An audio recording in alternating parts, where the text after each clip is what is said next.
अस्सलामुअलैकुम वरहमतुल्लाहि वबरकातुह। तो આજના આપણા તૃતીય ક્રમ ધરાવનાર વિદ્યાર્થી કે તૃતીય ક્રમ પ્રાપ્ત કરનાર વિદ્યાર્થીનીઓ નું ઇન્ટરવ્યુ આપણે લેવા જઈ રહ્યા છે. તો એમનાથી પણ થોડા કોમન સવાલ કરીએ કે બેટા જ્યારે તમે આ કોમ્પિટિશનના અંદર ભાગ લીધો હતો ત્યારે તમે શું વિચારીને ભાગ લીધો હતો? કે આપણે પ્રેક્ટિસ કરશું, ભલે નંબર ન આવે પણ બીજી વાર પ્રેક્ટિસ કરવા, વારંવાર પ્રેક્ટિસ કરશું તો જ આપણે આગળ આવશું.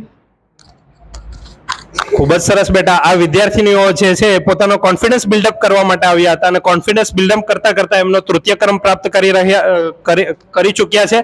બીજો સવાલ મારો બીજા નાનકડી બાળકીથી છે કે બેટા તમે જ્યારે આ કોમ્પિટિશનના અંદર ભાગ લીધો હતો ત્યારે તમારા માટે કોઈ પ્રેરણા બની હોય અથવા કે તમે કોઈને જોઈને ભાગ લીધો હોય, તમે કોઈનાથી ઇન્સ્પાયર છો સ્પીચના અંદર? નહીં, નથી ઇન્સ્પાયર. Thank you. આ વિદ્યાર્થીની કોઈનાથી ઇન્સ્પાયર નથી, પોતે પોતાની જાતથી ઇન્સ્પાયર છે. ખૂબ જ સરસ સેલ્ફ કોન્ફિડન્સની વાત છે. ખૂબ જ થેન્ક યુ સો મચ.